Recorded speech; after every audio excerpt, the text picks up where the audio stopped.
Declan, can you talk about Caleb's evolution using the play action pass? It seemed like it was something he didn't do a lot, very reticent to do last season. Mm-hmm. Look at the numbers, and you know, Ben said that he's really grown a lot in that particular phase. Yeah, I would agree with that. Obviously, there wasn't a ton of it on tape last year, just with what they were doing. It's been a huge part of Ben's offense in Detroit, and kind of the offenses that we've been exposed to in the past. You always want to kind of have the ability to hide the ball and turn your back to the defense. It really allows your run game to be tied into your play action and your movement game. And so we felt like it was an important element that we wanted in the offense. And Caleb has really embraced it. He's done a great job of working through kind of the nuances of those things, whether that be footwork, whether that is related to his eyes once he snaps his eyes around and getting them to the defense and being able to reassess. But he's certainly come a long way from where we started. What do you don't want to coach? What do you don't want to coach the scramble ability out of Caleb? That's been a part of what he does. But is there some part of you going to be more cognizant of situational awareness, being in the end zone, what type of players we're going against, those type of situations where it's like we can't really afford that? I don't know what progressions, obviously, but it appeared on that particular play he had DJ in front of him, maybe the running back in the flat that was available to him. If you want to just have a better awareness of situations when it's okay to go Superman and when it's probably too risky. Yeah, I think we're constantly trying to work through whatever that play may be. Here's number one. Here are the outlets. Here are the fail safes. And then obviously when that breaks down, whether that is the protection or maybe the routes didn't turn out kind of the way we had planned. There are escape lanes. There are things that we train that are principled that we want to always be making sure. And obviously, anytime we have the ball back there, we have to have great ball security. You're kind of an unprotected player, and so the goal of always returning back to the huddle with the ball. It was a situation that it happens, but it's also something that we know is not acceptable. That's a team that you're going against that has won that way for a long time. Being able to force turnovers and takeaways, and that was a big part of going into the game. And we were really fortunate to overcome that in the game. But obviously, that's something that we don't want to happen. What is the major thing, or a couple major things Caleb needs to be aware of going up against a big Fangio defense? Yeah, I think Vic has done a great job just over the years. I mean, he's really changed the way teams play defense. You've seen a lot of teams structure kind of the way they're built off of how he's built his defenses in the past. It's principled. They do a really good job of understanding, what their scheme, where the issues are. How they use their players is really advantageous to them. They do a good job of holding the shell and trying to disguise and make things cloudy on the quarterback. And so the main thing is really it's still about us. It's still about his process and being able to see the defense and make sure that his post-snap picture is either the same as what he saw pre-snap or very quickly transition into, hey, I need to move on or move my eyes or my feet somewhere else. How have teams, you said teams kind of built their teams the way in the mold of Vic's defense? Yeah. How so? So really, when you look at the defense overall, just as a principle, they do a really good job of keeping a shell over you. They force you to try to run the ball, and their whole goal is to eliminate explosives. And our goal offensively when we go in is really to be explosive. And so they've kind of modeled their defense to be the antithesis of what we're trying to get done. And so you've seen teams take that approach and play what would appear to be maybe a softer zone pre-snap, and then they're able to rock and roll and create different spacing post-snap. And so you've seen that kind of trickle throughout the league. And really, there are elements of it really in just about everybody we play. How would you assess how Ozzie played, and how much growth has he made since he was competing for that left tackle spot earlier? I think Ozzie's grown a lot. I was certainly happy with the way Ozzie played. You come in the locker room after that game, and for him to have gone in and played the way he did, I think everybody was really excited for him. I know he was really excited. But that's just a testament to the work that's been done leading up to this point. Dan and Kyle have done a great job of continuing to train him. He comes in and he's competing for the tackle job in off season and training camp, and it's a battle that he ends up not winning. But it just goes to show you the kind of kid he is. Just to keep coming back to work and continue to progress and get better. And because we know in the NFL, there's going to be attrition. It just is what it is. But we expect our guys who are going to have to step in, the next man in, to perform the same way the original starter would, and he certainly did that. In your role, is there enhanced appreciation for Vic's defense and what you go through these each week, looking at film, looking at what you're up against? Is there a different level of an admiration for what he runs? Yeah, I think there absolutely is admiration for what he runs. I think that each defense is different, and so there are things that every week that I'm going in and I'm like, wow, that's a cool way to approach it from a defensive perspective. There's certainly an appreciation, and at the same point in time, you're going in to play well and try to put a plan together to attack that structure. And so absolutely, there's an admiration from afar, but our job is to go in there and put a plan together that we feel like is going to work. It seems like multiple Sunday where Caleb's eyes weren't in the right place, and is that tied to some of that inaccuracy that he showed? No, I wouldn't say that there was any specific time where he wasn't looking at the right spot. And he would have to answer that better than I could as far as where that's leading. There's certainly plays that we want back from that game. We felt like we had some further down the field throws that if we had brought the ball down just a little bit may have been explosive plays for us. But that's something that him, JT, coach, we're all working to get corrected, and we'll continue to do that. On Colston's touchdown catch the other day, what did you see from the standpoint of the play creating the advantage and then him creating enough of a window to get the throw possible? Yeah, he ran a great route. It was very similar to the practice rep we took.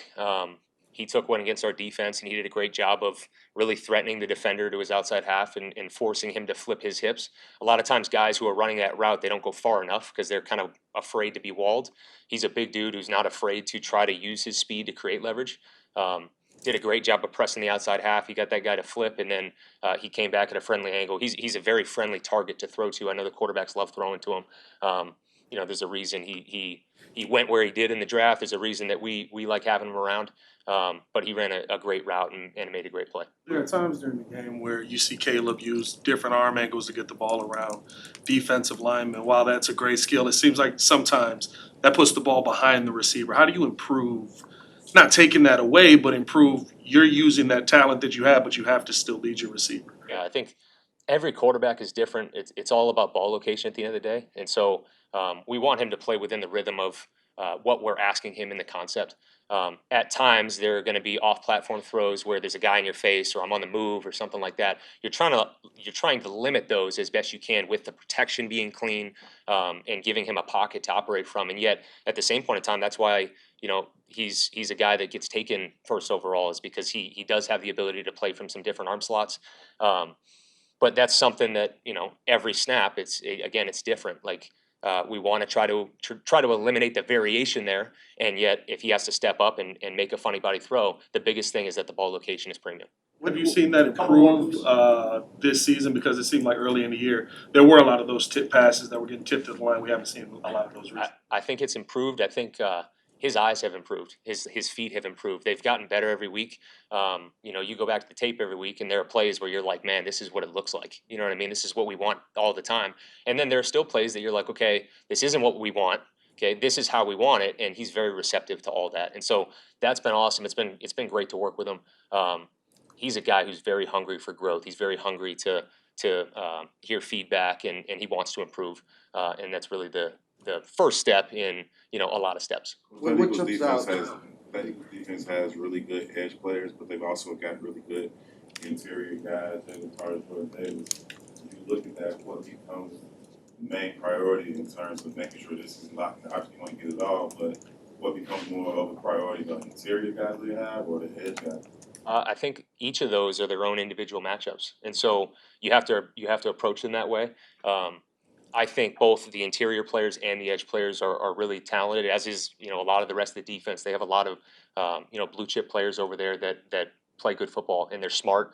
But to your point, each guy on that that O-line has a matchup this week that they're going to have to go handle, whether that is, Drew and Jonah and Joe on the inside, all right, or, that's our tackles plan out there. And so we'll have a plan for that. Those guys will be prepared and ready to go on Friday. DeAndre obviously didn't have the game that he would have wanted on Sunday. What was your evaluation of how he played? And did you guys figure out whether he was down when he fumbled? Or when they ruled the fumble, I guess I should say. Yeah, no, that we move on from that game so fast that, once that play happens, it's ruled and it's over. It's kind of over. We're just on to the next thing. Swifty is a guy that we have continued to have faith in, and I'm really confident that he'll continue to bounce back and play good football for us moving forward. How proud are you of yourself, your game plan, your assistants, for how you guys got all of those backups ready to play, and then it continued through the game? Reed goes down, Hippo goes down. How proud are you of the coach's job that you did? Yeah, And also how the guys received? No, listen, I'm proud of the way that everybody responded in that situation. Richard Smith, Kevin Cook, who are coaching our linebackers. I mean, I thought they did an excellent job of getting those guys ready. Those guys preparing themselves to be ready for the situation. Eamon, who wasn't starting on the game, and then yet he played a majority of the game. Him being able to be prepared and step into that role, I think was a big thing. Nick McLeod's a guy that's kind of done that for us all throughout the season. That's always been there and stepped in and and played well when we've needed him to. So, but I think that's just. I mean, I hate to sound cliche, but that's what this league's about. I mean, that's what we are, and so everything we do is all about developing and preparing, because you never really know when that opportunity is gonna come up. And if we're not doing a great job, look, we've got young coaches, Cannon Matthews, Matt Giordano's doing it, Kevin with the linebackers, Bill Johnson spends a lot of time with the defensive line outside of our normal meeting time. So we do a lot extra with the guys that aren't necessarily expected to play a lot of snaps, because eventually they have to play snaps, and nobody cares. I mean, 90% of the world doesn't care about your problems. The other 10% is glad you got them. So, that's the way we operate. Speaking of problems, you got the tush push. How do you prepare for that? Yeah. What do you tell you guys? Yeah, look, I mean, obviously we saw it twice last week.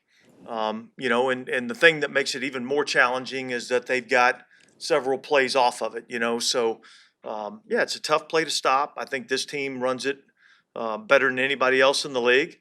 I think the best way to defend it is not getting those situations, and trying to create more, third and longer, fourth and longer situations.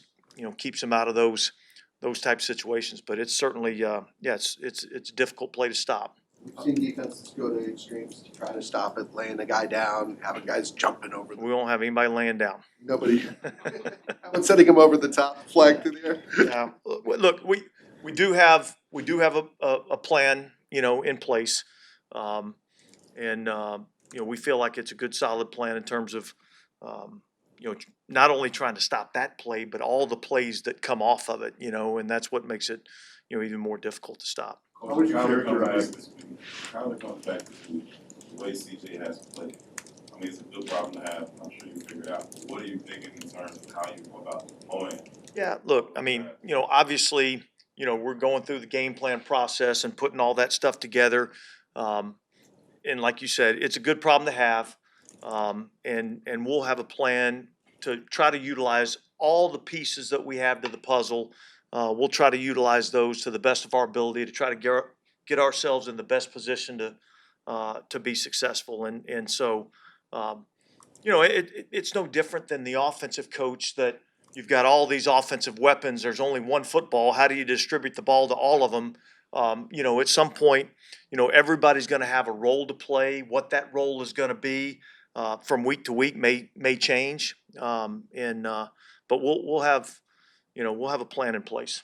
How would you characterize the two plays that Nashon's made the last 2 weeks and with the interceptions? You don't even see Pro Bowl receivers making those type of catches on a regular basis. Yeah, look, I mean, I feel like I stand up here every week and say these things like it's a credit to the player. I mean, the player is really, he comes here every day, he goes to work, um, you know, uh, he's always positive. He's always, trying to do exactly what we're coaching him to do. Again, I think, our assistant coaches do a great job with these guys.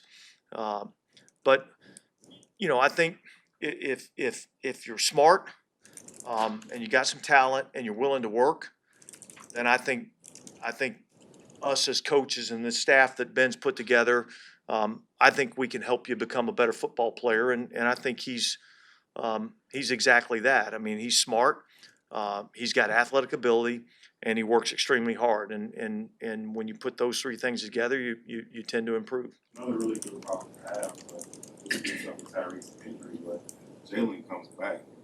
You put Deshaun on the bench.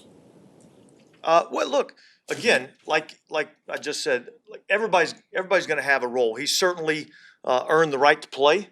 What that role is, we'll each and every week may change. But we're going to try to find ways that if we have a guy that we think can help us, win games, we're going to try to find ways to get him on the field. Declan was talking about how Vic Fangio's defense, how he sees other defenses really kind of molding aspects of that. What's your respect level for a guy like Vic, and kind of what do you take from somebody like his defensive vision that throw into your own scheme? Yeah, look, I think everybody in the league pays attention to what other teams are doing, especially guys that have been as successful as Vic's been throughout his career. He's outstanding at what he does everywhere he's been. He's coached top level defenses, go all the way back to the freaking Dome Patrol back in New Orleans. He was part of all those things. So, got a lot of respect for him and what he's been able to accomplish defensively. And certainly we try to look at his tape and see what he's doing that can marry up to some of the things that we're trying to get accomplished. With DeMarco, obviously you have some history with him. What can you see from him that tells you can trust him in that role? And what are some of the things that you do with these guys to make sure they are ready to? Yeah, look, I've been in the room with him a lot, so I know how he works. I know how he prepares, and he prepares himself every week as if he was the starter.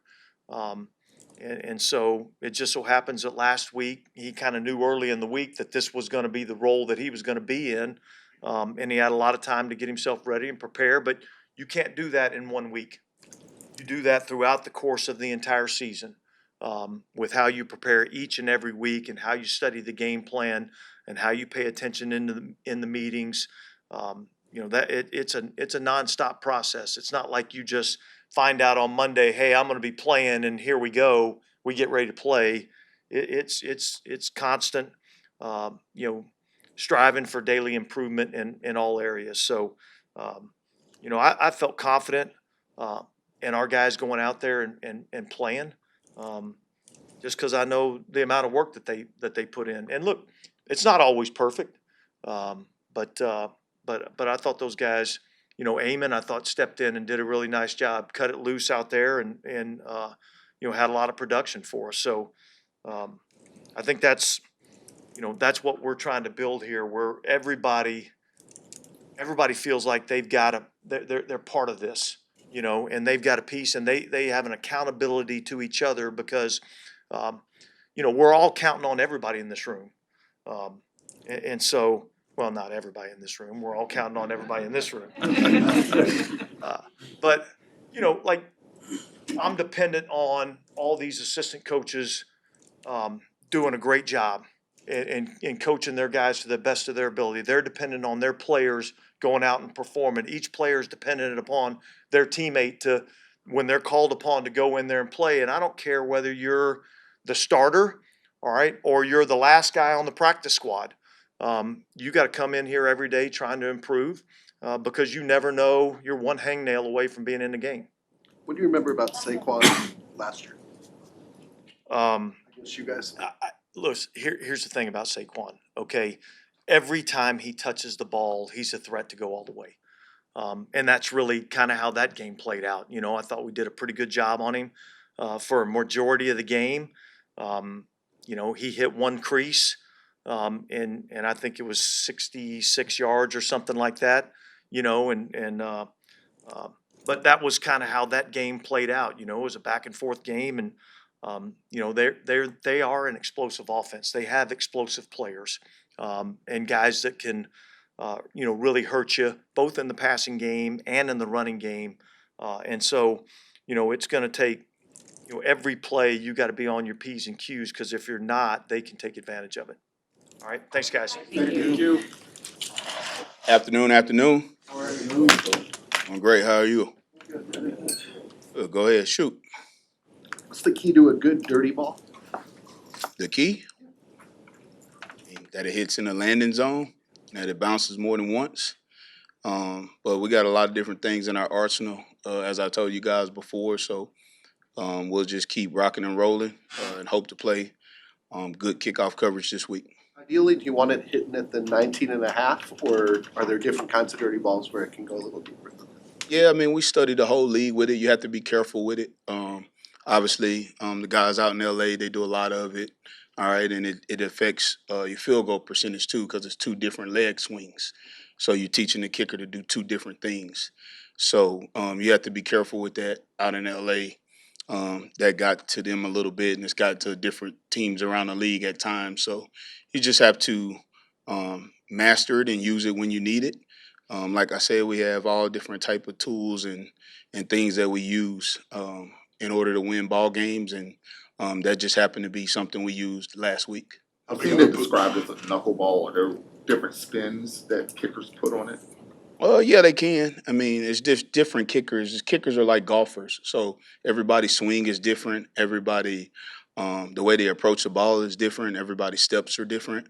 So sometimes it takes a little longer for certain guys to master what you guys are talking about, and sometimes it is in a short amount of time. So I think we'll see some of those throughout the league as the rule progresses. And we'll see some different type of kicks in the air as well. So we'll just still new, still all studying it, how it goes, and just things we got to be mindful of when we decide to do it and when we don't. How big of a boost did that provide for you, especially the first two kickoffs that Cairo kicked? I think it was a huge boost. Provided a lot of boost. I was happy with the kickoff coverage team. They had 8 drive starts. The special teams unit in general had 8 drive starts inside the 30-yard line. Some of those were inside the 20. 6 of those were inside the 25. I think one of them was at the 11 and one of them was at the 5-yard line. The thing I get a kick out of is when I see DA smile big like that when that ball is tackled at the 5-yard line, and all our guys, Dom and Blackwell and Hardy and all the guys, Cairo, go give him a big high five. So again, we just want to help and aid the team in any way possible, whether that's from a defensive drive standpoint or that's an offensive drive standpoint. We just want to help the team and contribute. That's all we care about. Coach, you mentioned Coach DA, and I'm gonna ask him this in a minute, but a lot of the conversation was about defense and how they perform, being so short-handed. That obviously impacts the kicking game. What was it like putting together a game plan and just filling out depth chart for teams this week when there were so many of your normal guys that were upstart and playing this position? Yeah, it was very challenging, to be honest, and I think DA would say the same. It was challenging for him on defense as well, going into it, and then when we got into it, then we got decimated again by guys. But it was fun and it was challenging. It's something we look forward to. So it was something we didn't blink at it. We didn't care. Like, we were excited. Me, first of all, for the opportunity for Eamon, DeMarco, Ruben, all of those guys to get a chance to play. We were excited for that. And obviously we were excited for our practice squad guys that we've been training the whole time to get ready, because that's what we do. We train guys to get ready, and when their numbers call, we want them to take advantage of their opportunity. What were you thinking, feeling when you saw Eamon and DeMarco having those games and those roles? Yeah, I wasn't surprised. I mean, I think that Those guys work their tails off. They're pros.